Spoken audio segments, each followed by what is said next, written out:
Okay. Good afternoon, everyone. This is Our Progress, where we infuse purpose, invigorate minds, and ignite change.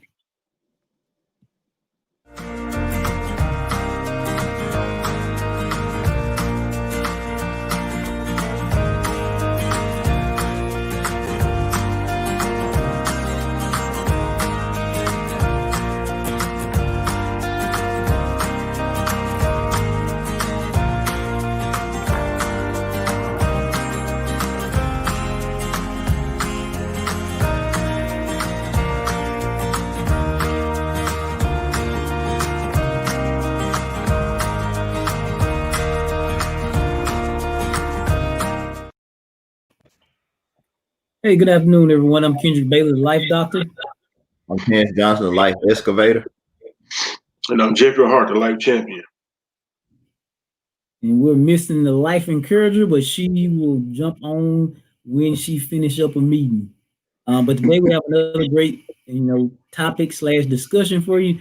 Live like you are forgiven, part two. When is your term up? So live like you're forgiven, part two. When is your term up? And so I'll let Terrence take it away. All right. So if you haven't watched on Monday's live, you need to go back and watch it because it was good. And it had a lot of points in it. But today we're talking about when is your term up? And when I was thinking about that, it made me think about with a term, some people think about prison term or prison sentence. So it made me think about being like institutionalized. So when you think about forgiveness or what you need to forgive for or what you need to forgive yourself for, it's almost like you're serving a prison sentence. But the longer you're in prison to the thing that you haven't forgiven, the more you become institutionalized to it and it becomes your mindset. So then what you're in prison with is your own emotions.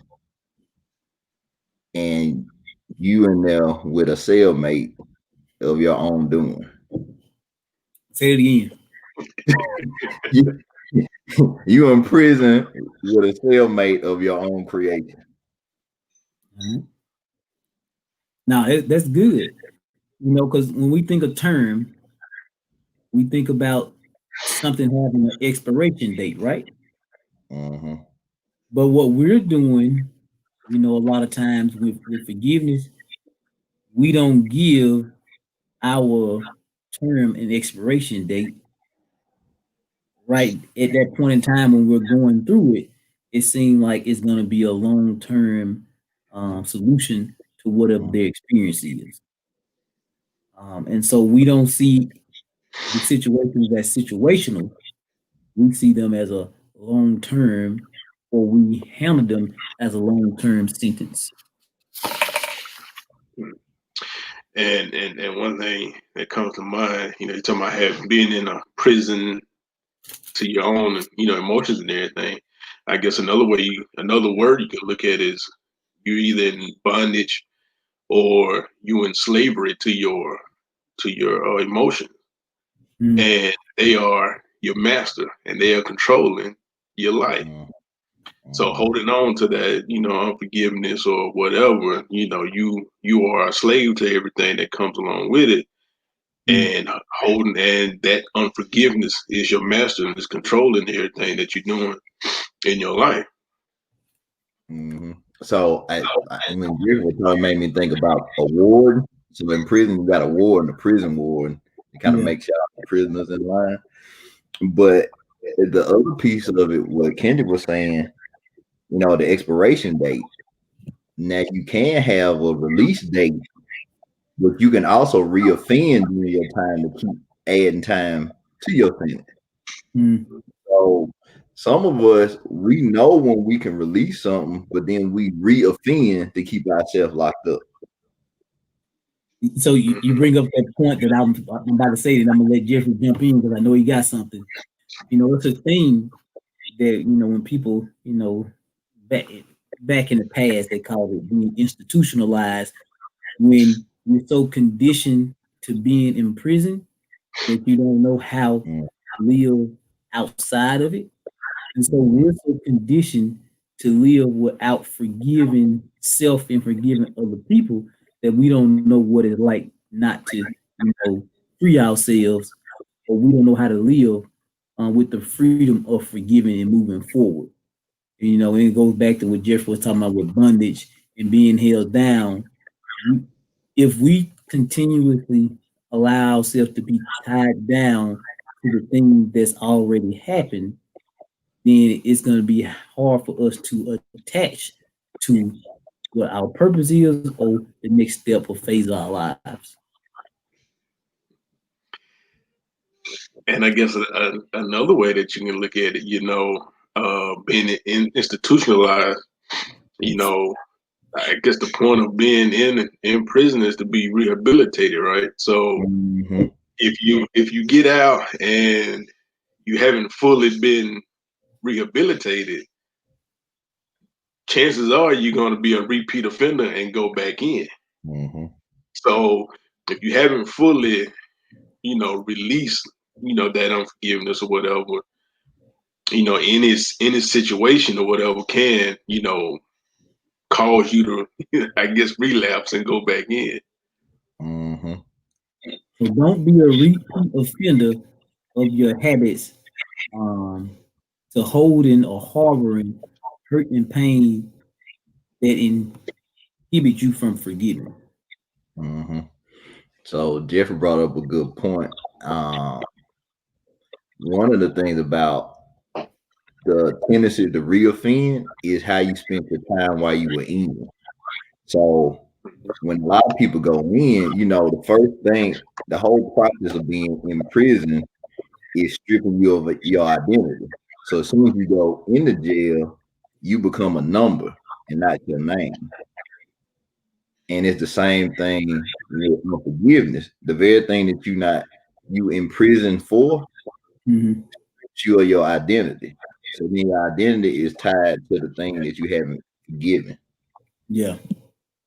But if you use all your time focused on the thing, you don't reform yourself while in prison. So once you get out, then you can regain your identity. But like I say, Yeah. if you don't regain it when you go back out, it's either come back in because now you attach that number or whatever it was instead of your name. Okay. Now that's another layer to it.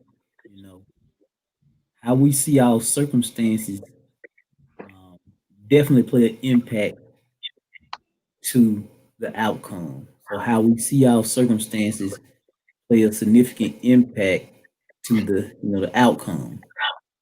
And so one of the things that I was going to point out in a lot of these points we hit on in Monday's discussion and what I'm about to show. So I'm going to pull up this slide and live like you're forgiving part two when your term is up. So one of the things that Terrence, Jeffrey, and I hit on is that we generally define forgiveness as a conscious, deliberate decision to release feelings of resentment or vengeance toward a person or group who has harmed you, regardless of whether they actually deserve your forgiveness. Forgiveness is our own growth and happiness. When we hold on to hurt, pain, resentment, and anger, it harms us far more than it harms the offender. So it harms us far more than it harms the offender. And forgiveness frees us to live in the present.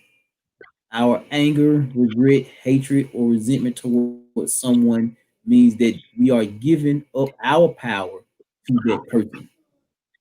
And so just want to speak to some of those points. Not me per se, but Terrence and Jeffrey.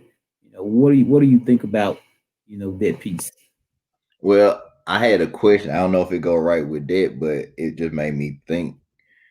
So, what if a person is falsely accused and they're in prison? How do they then go through that same process of forgiving when it's something that they feel like they didn't do, or they didn't? it wasn't even accused. They didn't do something, but they were accused of it, and then Mhm. still have to go through that forgiveness process too. Now that's a great point. Falsely accused, and then the process of forgiveness. You know, um, that's a hard one. It can make me think about the movie Just Mercy. Um, Mm-hmm. when when I think about that point, so one of the things he said you gave for a long time when you falsely accused, you know that you didn't do something, but you've been falsely accused so long, and you've lived that peace that you start to believe, well, what if I Mm-hmm. really did do it? And you start to second guess it. So that piece has to do with forgiving, self, and accepting that you deserve to forgive yourself and whoever put you in those circumstances, so you can move forward. Because that's the piece that can really eat up at you too. Because when you hadn't done something that you're accused of, but you still have to serve that term. That's a painful process. Mm-hmm.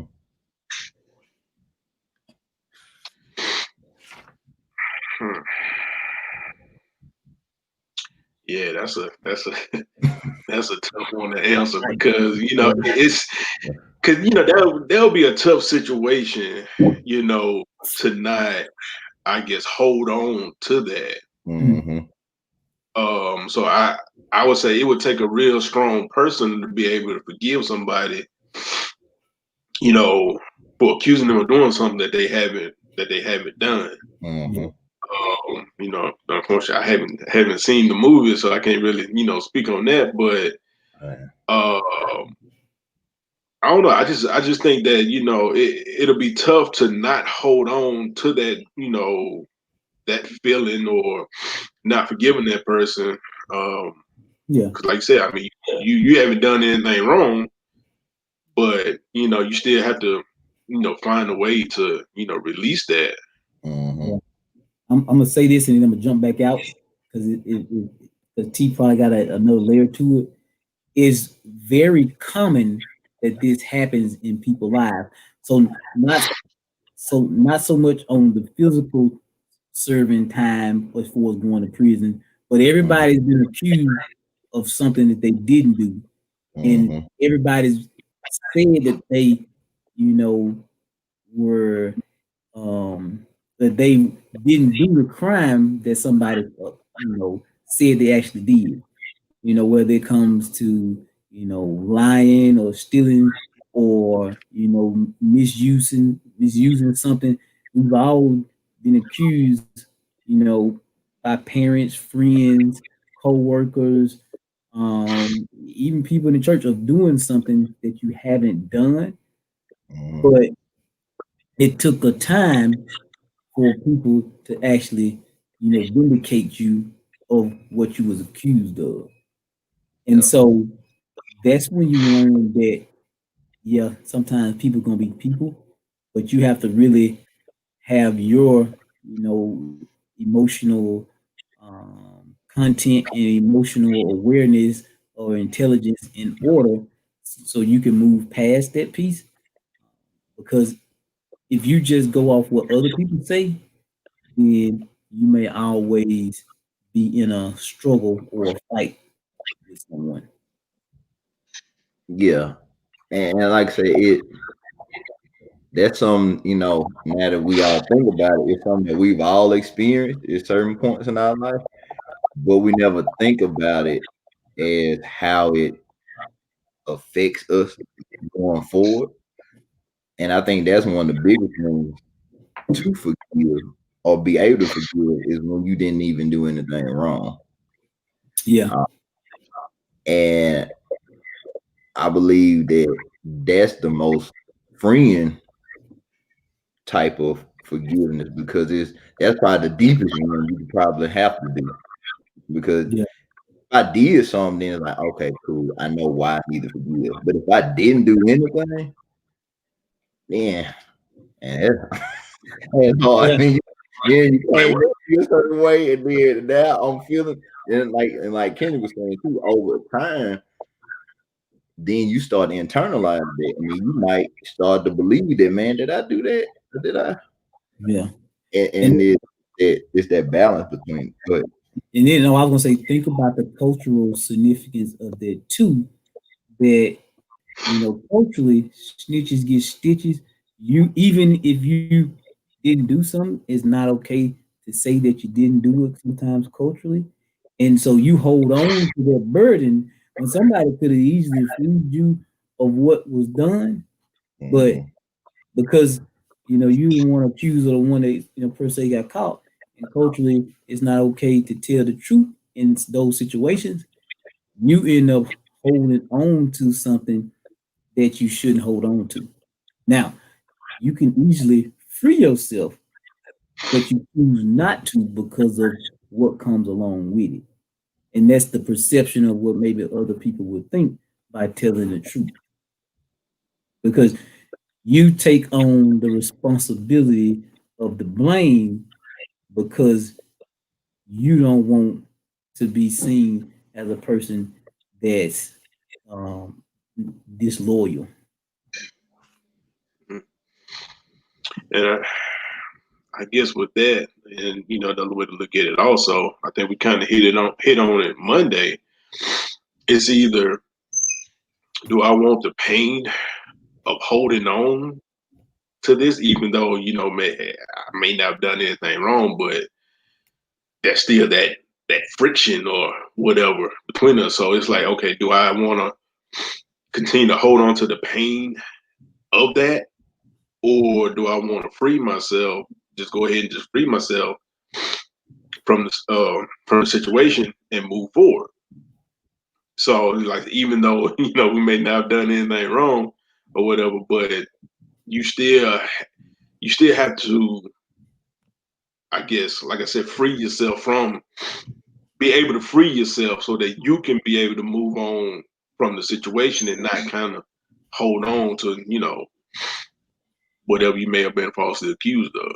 If that makes sense. mhm. Mhm. Uh, oh, go ahead, Kenny. No, eyes on you. So one thing I wish I had the picture to put up there, but it's a picture of a dog and he chained up and his chain is connected to like a water bottle, and so it's like your perception of what's holding you back is all in your mindset. So Yeah. like for him, he thought he was chained up, but his chain was connected to like a water bottle, so he could have been free if he wanted to, but it's his mindset, and I think that's kind of how we are too. So we don't have to be confined to a space. We could be confined in our own head. Mm. Sometimes that's the biggest prison to release ourselves from is in our Mm. own mind and thoughts. Yeah, because they head issues and heart issues, and you add the other layer with head.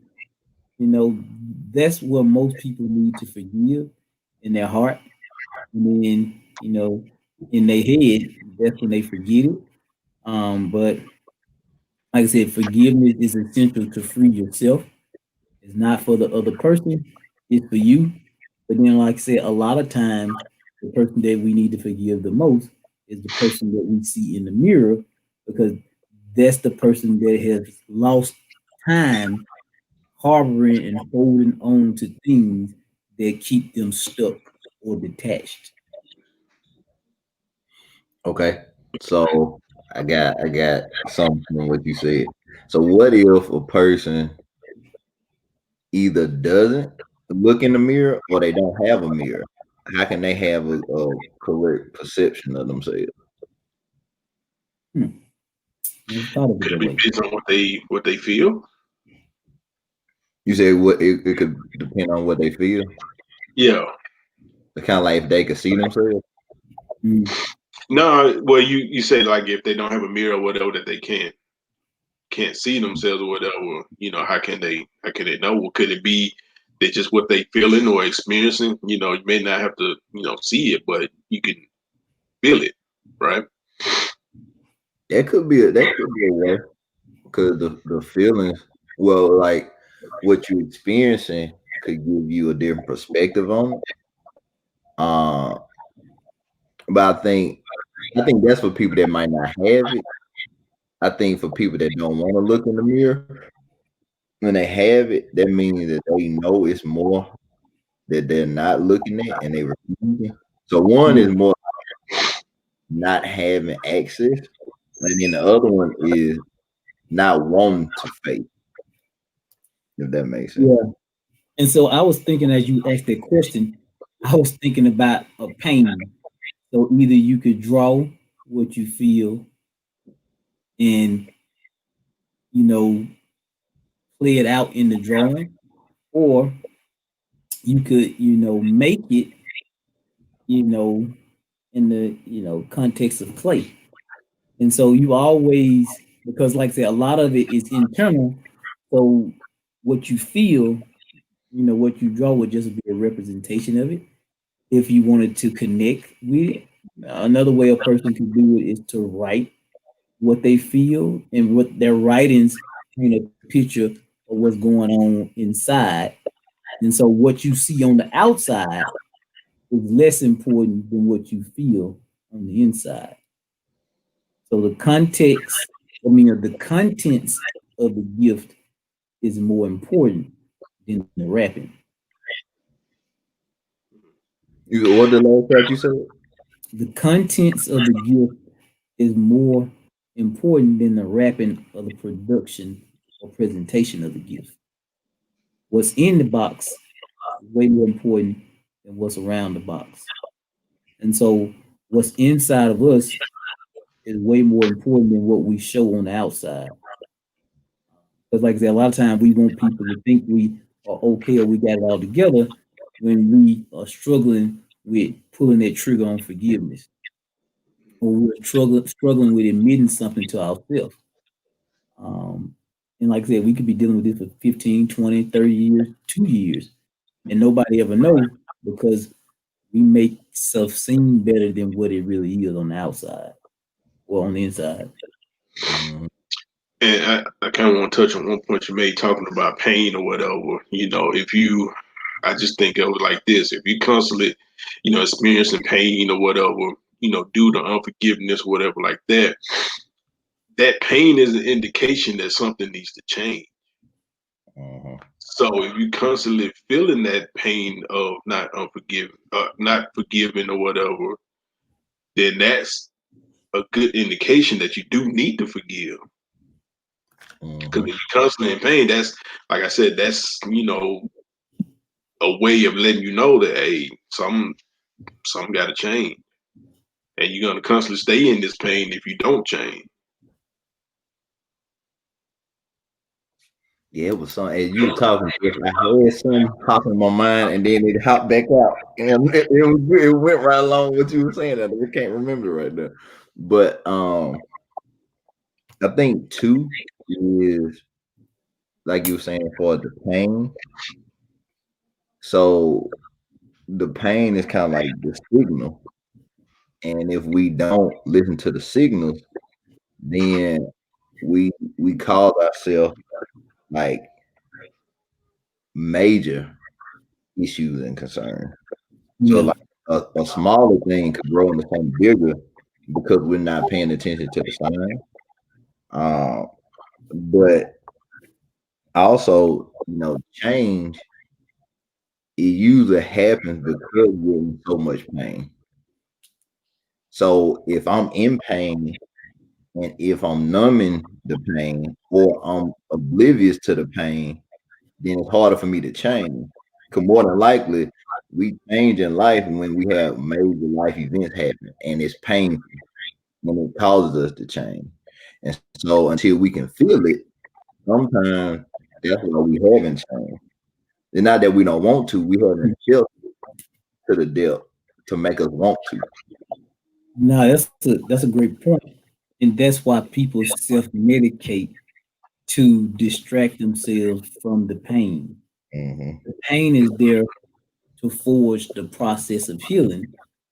But if you distract yourself from the pain through self medication or through other measures, then you prolong your suffering because you didn't understand the purpose of the pain. Mm-hmm.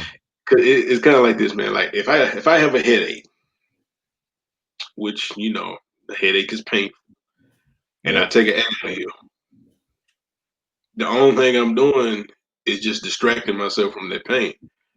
Mm-hmm. Advil wear off, headache still gonna be there. It's Mm-hmm. bound to come back. Mm-hmm. That's because I haven't taken care of the root of the problem. And so, like I said, the root of the problem, maybe I need to release something. Maybe I need to change something that I'm doing. Maybe I need to forgive somebody. Mm-hmm. So so that's kind of how how I look at it. It's like, yeah, you just taking the medication to distract yourself, and like when they said this, numb the pain, but it's not getting down to the root of the issue. So it may be that you're holding on to something that you need to let go of. Yeah. Okay. I remember what I was gonna say. It came back to me. Right when you all right. So adding to what you were saying, not only do we need to recognize the pain, but we need to recognize the triggers that causes our pain. And if we don't know the triggers, the pain that we feel, we won't know how to put it in the context or understand our patterns of how we get to where we get to. Mhm. So if all of a sudden we all just having a conversation and somebody say something and I have a reaction, I'm like, why I'm mad, or why I'm pissed off, or why, like, I don't understand. If I don't understand that trigger, I don't know how to then handle that situation when it happens again. But if I know my trigger, I know certain things are going to push a button for me. And it's not the people that I'm talking to or just the regular one person or the other, it's the context of it. When somebody do this, this reminds me of that. Or when somebody says that, this reminds me of that. If I don't have that awareness, then that's what keeps me in prison because I don't know how to get out of prison. Mhm. Because my triggers give me the signals for me to get released. Yeah. I don't know my triggers, I'll continuously be in prison. Yeah. And so you don't have the emotional content to break the patterns Right.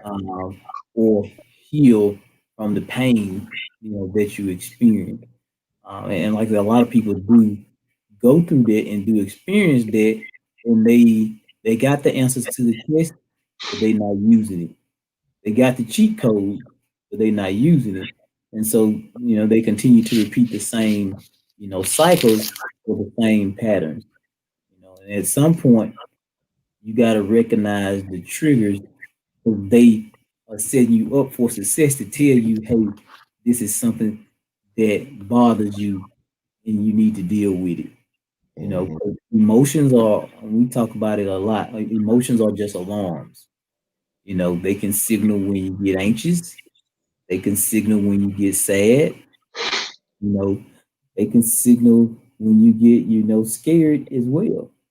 And so we need to understand the purpose of our emotions, but how to use them um, to signify when it's time to move on or past something.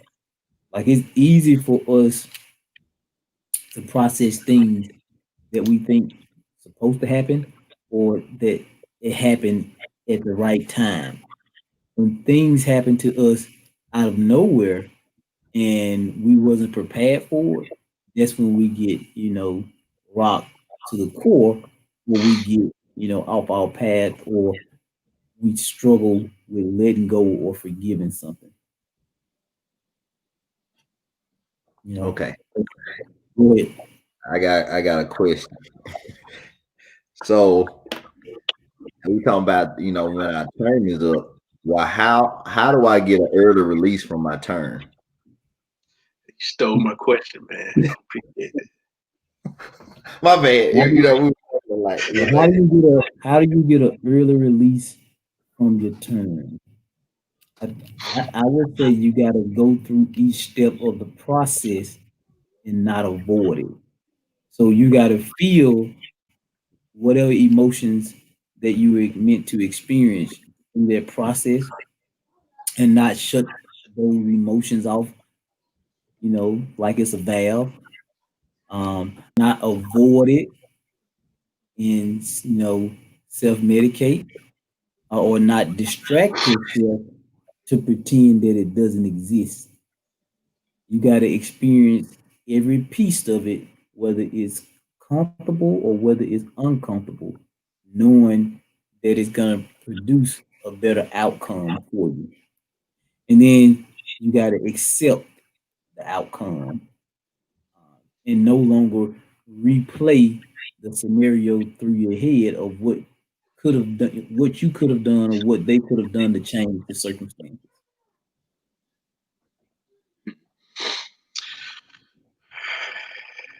How can I get an early release? Hmm.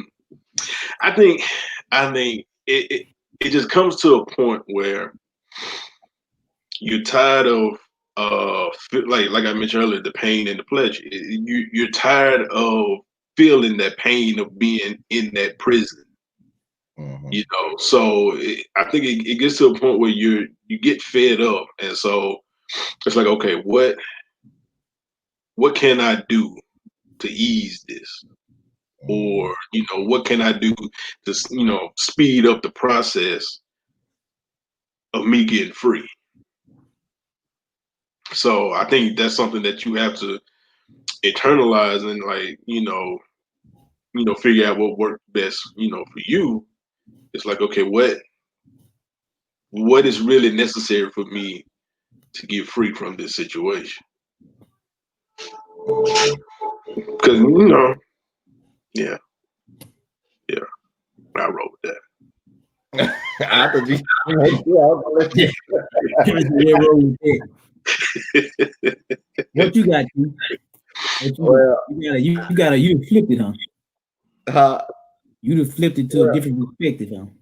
yeah. Well, I mean, I think for me, it's you get early relief by, and you were kind of talking about it too, doing what you need to do. But I think also you get an early release by understanding that you weren't supposed to be there. I think people that have longer term, they feel like where they are is where they're supposed to be. But I think once you realize that you're not supposed to be in that space confined, then you can make the necessary changes to do what you need to do to get released. So it also goes to your motivation. So like if you're motivated to get out, you're gonna do what you need to do to get out. But if you don't feel that you will ever get out, you won't get out because then it's your own mindset that keeps you connected to it and keep you tied to it. And even if you know your triggers, you can condition yourself to override your your um your progress because you just got comfortable in it. All right, so let me ask you this, and I may be, going on a different route on this one, but what do you say to the people that that you see, or that's been holding on to things for so long? Mm-hmm. Like, okay, so like let's take the example of prison or whatever. What do you Mm-hmm. say to somebody, to a prisoner that's been in there for 20, 30 years, that can allow them to speed up their release date? If they don't have a life sentence, think about it like that.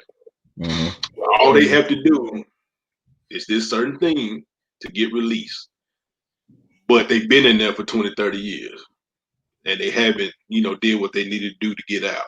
Like, what kind of advice can you give to somebody like that that's been in that prison for so long that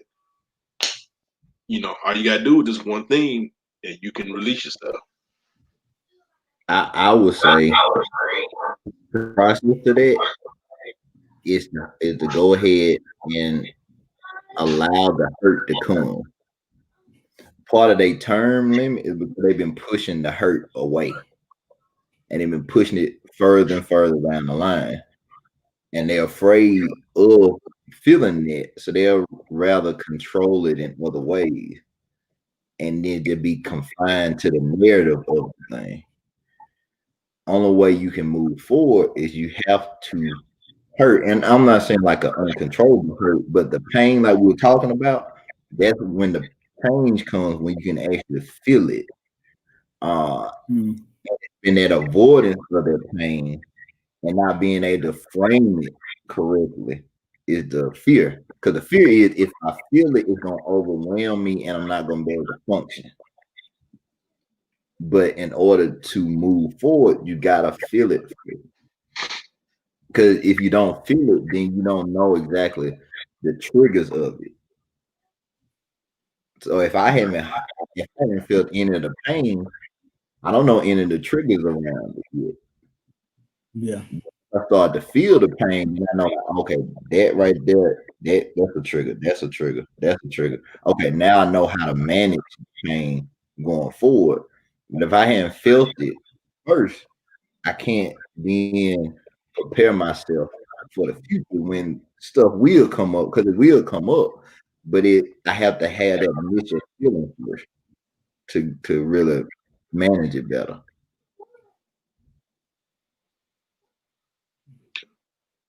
Okay. I thought you had something, Kendra. I thought you were finna No, say something. I thought Jefferson had another question, so that's why I was waiting for Jefferson to I ask was gonna another. let you go. I was gonna let you go. Yeah, yeah. I'm waiting on you, Kendra. I thought you had Yeah, something, come man. on. Come on. Come on.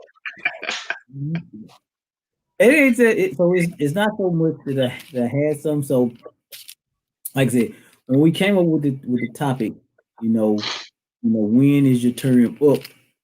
Is what I was thinking as you and Jeffrey was talking is that we already got the key to the puzzle or to the test.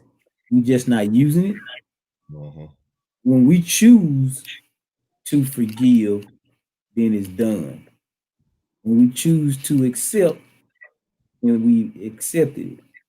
So most of it, depends on us when we're ready to, move to that next step. So the reason some people struggle 25 or 30 years is because they need to struggle 25 or 30 years to understand, you know, the true nature of forgiveness. Some people they get it right off the bat and they understand that by being in a constant state of forgiveness, they don't subject themselves to harboring hostility or harboring negative things that hinder their growth. And so forgiveness is freedom, like we talked about earlier. Forgiveness allows us to grow, but forgiveness unlocks the weapons that we need to connect with our purpose, because we choose to use our power for ourselves instead of giving it to somebody else by holding on to the things that keep us stuck. And so I always go back to being stuck because that's what not forgiving keeps you at. It keeps you stagnant. It keeps you stuck. Um, it's it's like being in park and you thinking you're in drive. So Mhm.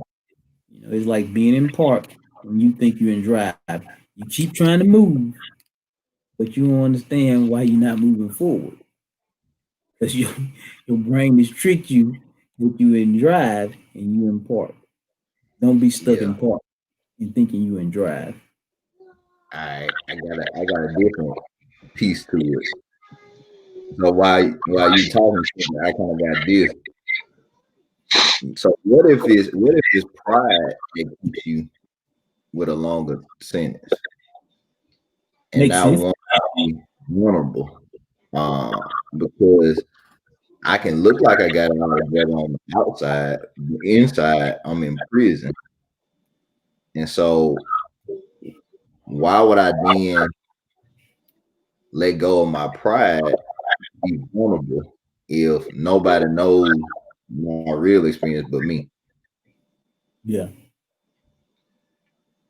but it makes sense because a lot of times we trick ourselves into holding on or believing or thinking certain things, and it has more to do with the ego than anything else.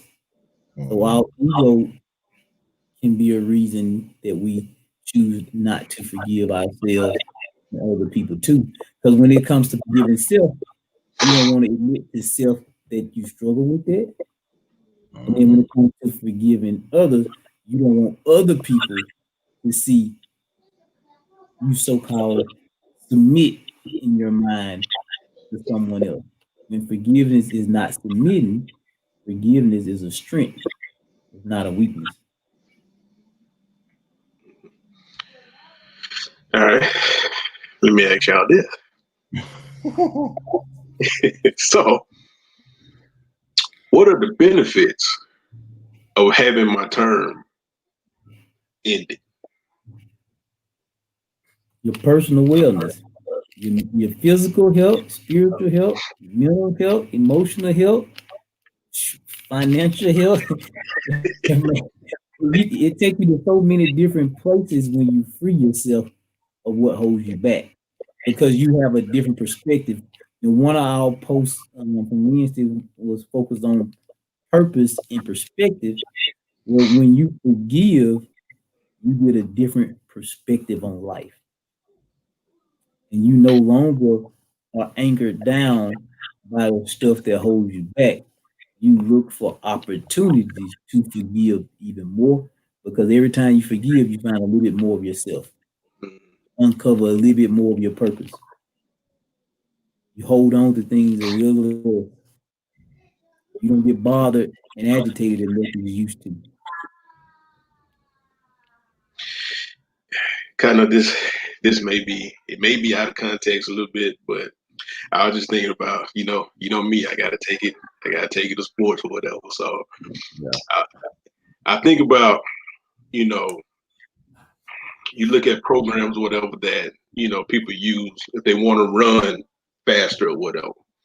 Mm. Mm-hmm. Some people will get a parachute, or in our case, we would have these big 18 wheeler tires that we used to have to drag.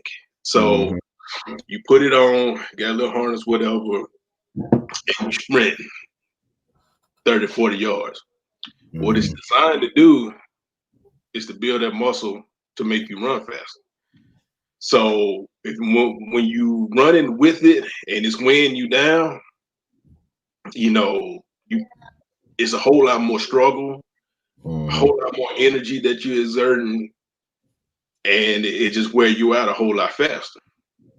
You take it off, you release yourself from it, and you take off running, you realize how much faster and how much freer you are. So that's Mm-hmm. kind of, the same thing. You may be holding on to something and, you know, you trying to run, you trying to live life, you trying to do everything, but then you catch yourself, exerting a whole lot of energy. It's a struggle every day, whatever. But then once you take all that off, you release all of that, then you go and try to run, try to live life. You realize how much faster you can go. Mm-hmm. So that's kind of what I think about. Okay, once I release this, now I can take off and I can go and do what I want to do so much faster. So your pain is training ground for you. And once it's fulfilled its purpose, it's time for you to let it go and unleash the freedom that you have now gained. Okay. Mm-hmm. Yeah. Because it could be that your pain is not the worst of you.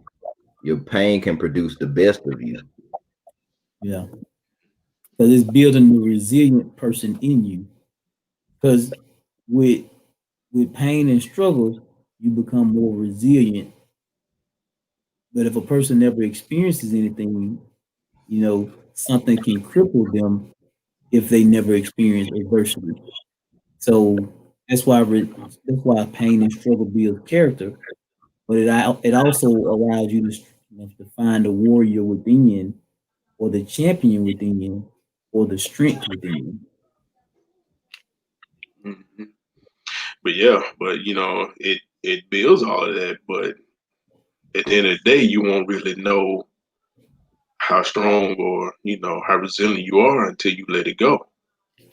Mm-hmm. Mhm. So it's still that process of letting it go to see, okay, how strong or how resilient I really am, for different situations. So So let me ask you this question, since you asked a whole bunch of questions. So is that the reason that people haven't reached the level that they're trying to obtain or get to in life? hmm because you constantly holding on. You have to let it go. Like, going back to my example, you don't see people on football players on the field running around with tires on their back. Nah, that ain't that ain't the time for that. Mm, Game Mm-hmm. right, time is when you take all that off and you see how fast you really are. right, So yeah. so you That made gotta me that made me think about something totally. It was something we talked about before. But what's one of the things that we say the new logo look like? T Or like an arrow. look like an arrow. And when you unleash the arrow, is when it does its most damage. But as long as it's just an arrow, and then you hadn't put it in the point to use it for what it's intended to be used, you can't ever see the true power or purpose of it. so so yeah, I guess to kind of tie it all back together, when is your turn up? When are Mm-hmm. you ready to let the pain go? When you're ready for your pain to leave and your term is up, let it go. Is Free when yourself. you So it goes back to choice. When you choose that your term is up, then it's up. So it go back to one of the best gifts we've ever received was the power of choice. So when we choose, then we win. Mm-hmm. But as long as we prolong the selection process, we prolong the suffering process.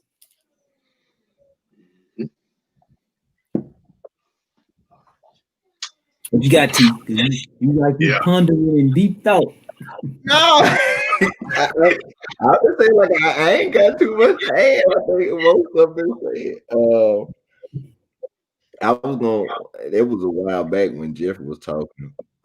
He was saying, like what's the benefit of letting go or Yeah. ending your turn. And I think about kind of what I said Monday. You have peace of life, or you can have a piece of life, and that's kind of like the decision. You can have peace, or you can just have a portion, Mm, and it's whatever you want. And like I said, peace doesn't come from just not having difficult times. It's how you deal with the difficult times and how yeah. you frame.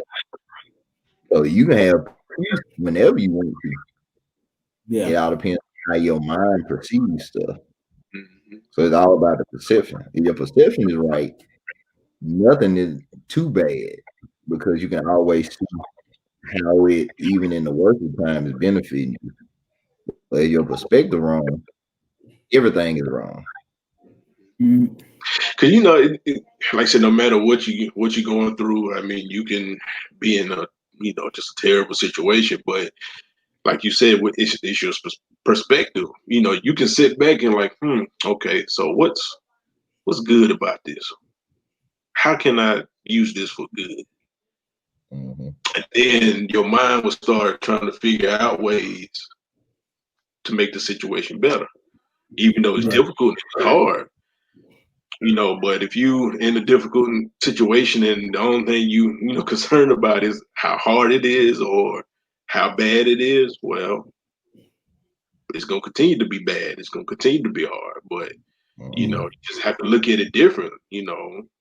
Okay, yeah, this is a bad spot I'm in, but how can I best use it? How can I make it, the best of it? What can I learn from it? What good can come out of it?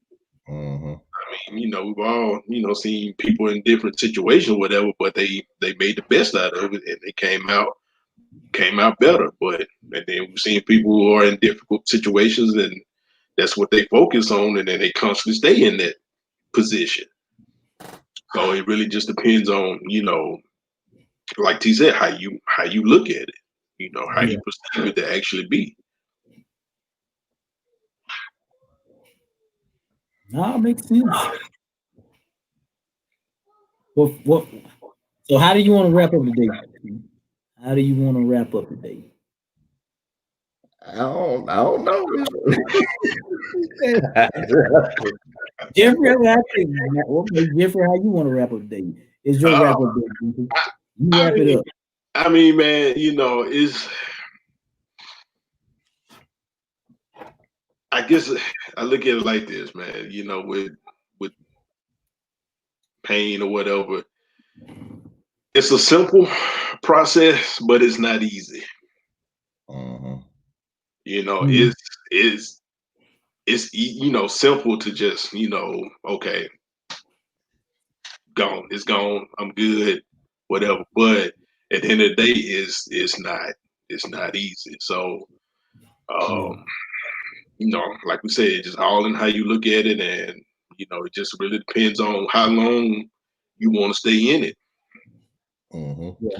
I mean, 'cause, like I said, your term can be short if you want it to be. It could be long. If you You know, choose. Yeah. yeah, it's whatever you choose. It's what you want. So ultimately, it comes down. It comes down to you. It's whatever Yeah. you want. Yeah. Can't nobody else make you want to be free. Yeah. Yeah. You can be free if you want to be. It's It the made me choice think is about yours. it made me think about Captain Planet. The choice is yours.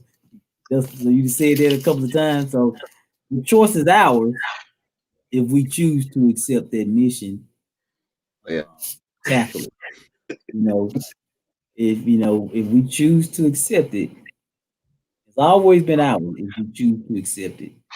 So Mm-hmm. don't walk around here holding on to stuff that you should have let go of. Free yourself of the stuff that keeps you stuck.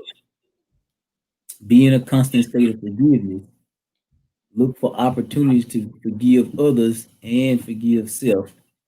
Um, and like I said, the piece to what we're talking about forgiving self is for allowing yourself to hold on to the things that you've held on to, or for choosing not to live or and exist, or choosing not to move past something that was painful or a pain point.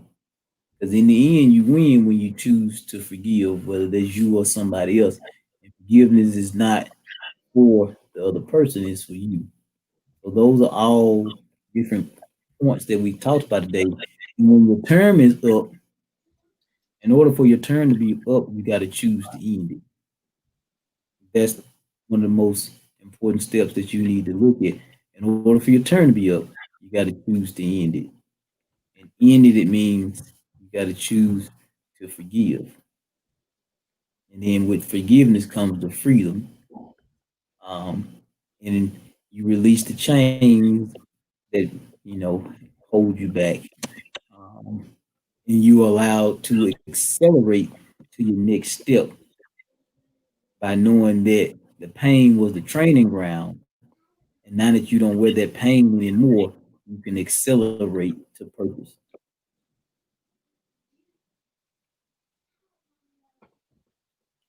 Yeah. Don't be scared of freedom. T got me laughing, man. T like, man, I ain't got me today. Y'all got it. I ain't saying a word. Hey, Jeffrey been on today, so Yeah, that was out. No, look, this was the Jeffrey show today. yeah, look, I'm here for support. So as always, we'll keep coming to you on Thursdays and Mondays or Mondays and Thursdays. So be looking for a good topic from us on Monday, and we definitely want to hear from you. So if you enjoyed this discussion, share it with 5 people, share it with 10 people, rewatch it, take notes, and then like I said, we'll come to you again on Monday. All right. Y'all have a good one.